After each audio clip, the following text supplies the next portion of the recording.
Good afternoon, you all. I'm very glad to be here, especially after those 1.5 years where we have some restrictions, and I'm very glad to be here sharing ideas again in person.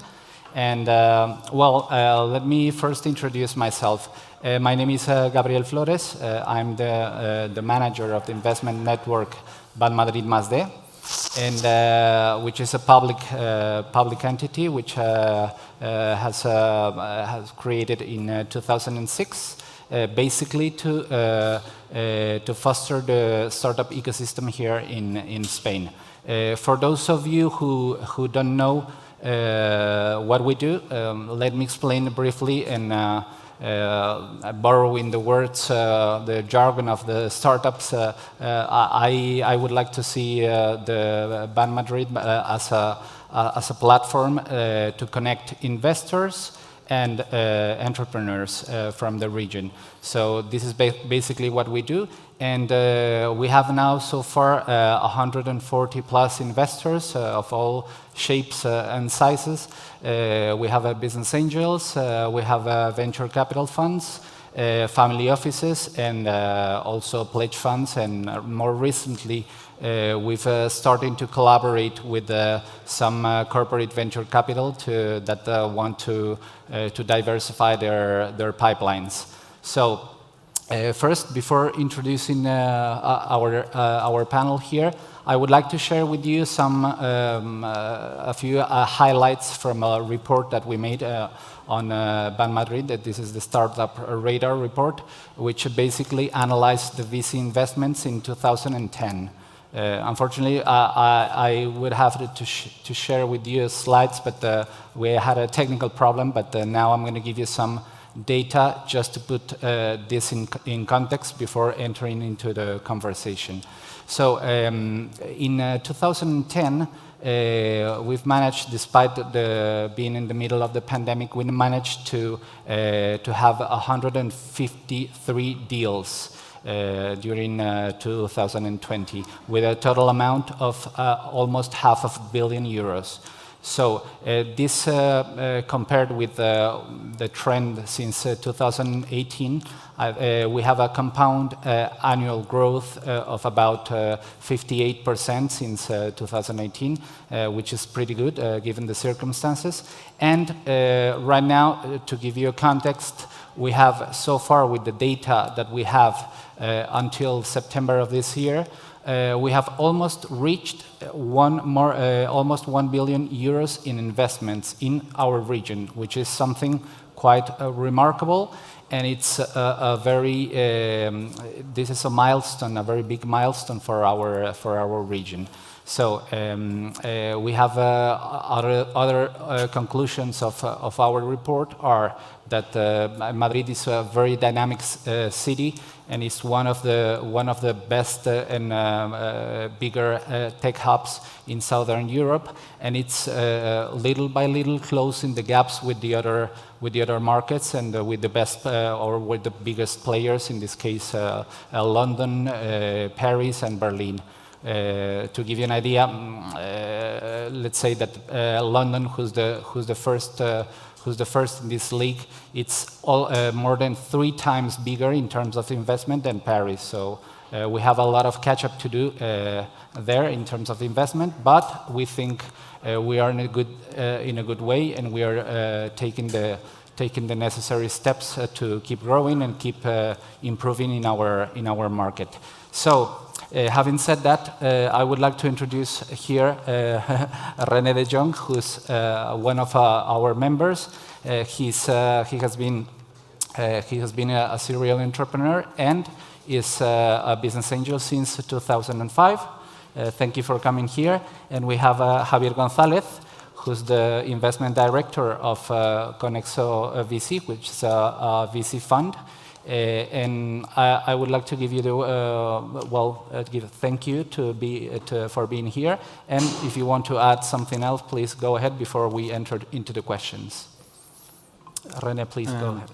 I would like to add that apart from having 28 startups in my portfolio, I get some 400 plans sent per year.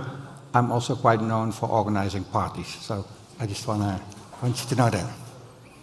From our side, long story short, Conexo Ventures aims to internationalize startups from Series A to Southern Europe, that's Spain and Portugal mainly, to the US and Latin. That's what we do. Thank you. So let's start with the topics that we have to cover. Hope to have time to go through all of this. So first we're going to start with the view about the market here in Madrid. I would like to see if what do you expect for the end of this year and let's say 2022 in terms of activity and investments in the region? Yeah, so far 2021 has already surpassed 2020 in terms of amount of deals, funding, so the forecast is really positive for the sector. We are surfing a wave of a large amount of funding available, a large amount of startups. I don't see an end to this because 2020 was an outstanding year in terms of fundraising. A lot of funds closed their funds. We are going to close our own in December. So we have dry power for the next 4 or 5 years, preferably. So I don't expect any big change, any sharp end to this wave. Perfect. Yes, that's something I forgot to mention. That we had one of the things that we traced in the last report was the amount of new funds raised by VCs in 2020, and the amount was staggering. We had like more than 1 billion euros raised of new funds, so I think it's going in the direction that you mentioned. And you, René? I have a similar view. I see that since I was investing in 2005, there's more accelerators, incubators, business angel funds. The funds that are there, they are able to generate bigger funds every time. So there's a lot of liquidity in the market. Let's say 15 years ago, if you had money to invest, then the startups would queue up and please, please, please. And now it is also times where, as a business angel, you are fortunate if you can take a spot because there's many people that want to invest in the best startups. There's also still startups that perhaps say my valuation is 100, and then if they are not able to raise enough money, then all of a sudden the valuation is 60. So I think whilst both things happen, that sometimes you have to hurry up to get a spot, and sometimes there are startups that don't get full funding at the price they want. There's a sound ecosystem, I think, and it all looks like going up, and up. Perfect. Yes, that's true, and this is something that we are starting to see heading well. I've mentioned the amount of investment that are coming to this sector, and we foresee that this trend is going to keep going, and we foresee a 2022 very dynamic.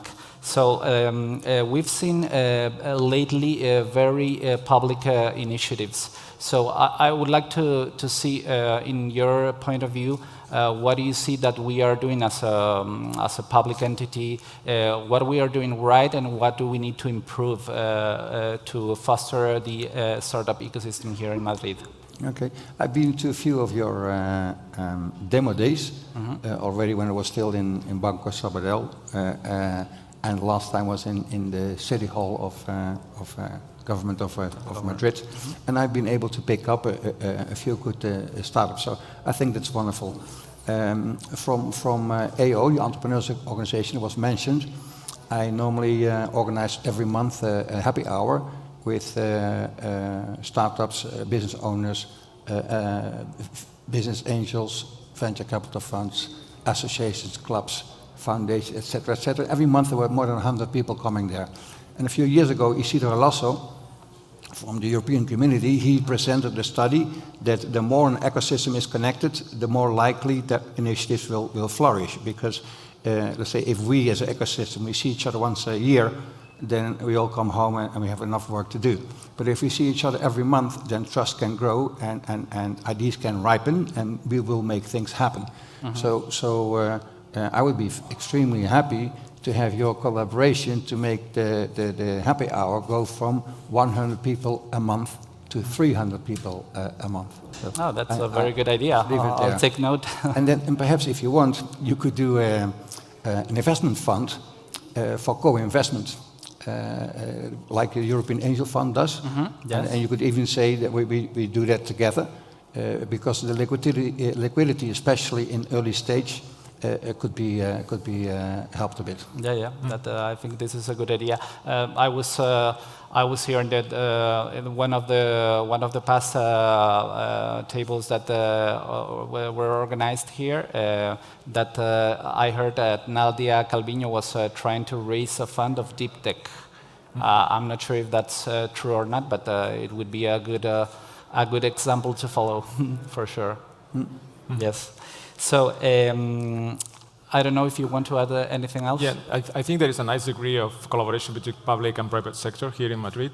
When I started in 2016 in Caixa Capital Risk, we used to say that Madrid had the investors, but the coolest startups were in Barcelona. This is no longer true in the case of Madrid. There is a thriving ecosystem of incubators, accelerators, business schools.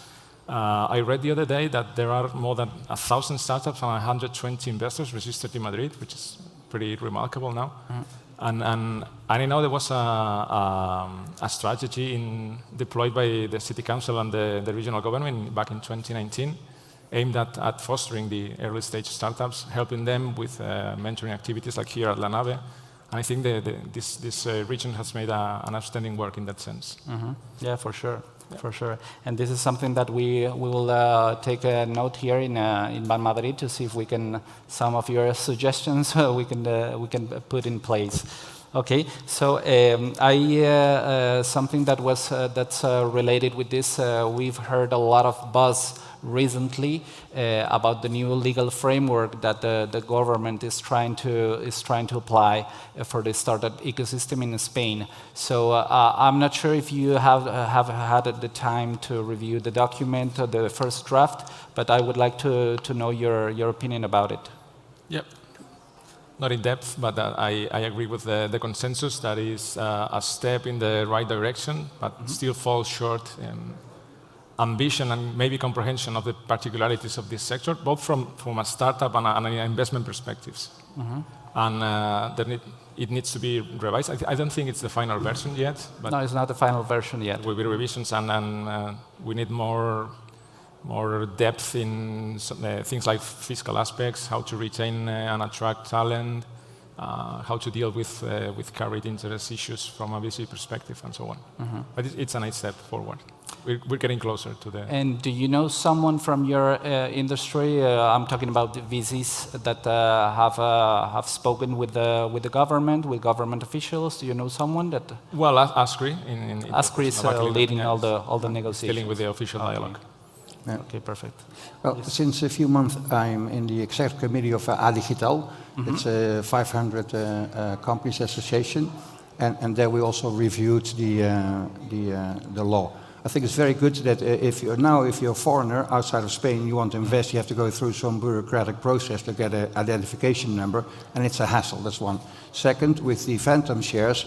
Once you get phantom shares, it's a promise towards the future, but the Hacienda, the tax people say, but you have to pay today. And they have no cash, they only have a promise. So that's not so good. There's also the fast visa for workers that come from outside of Spain. And then there's also the sandboxing, meaning that the government say, okay, you can go play there, and you don't have to go by all the rules that we have established as a society. So you can try and see what works or not.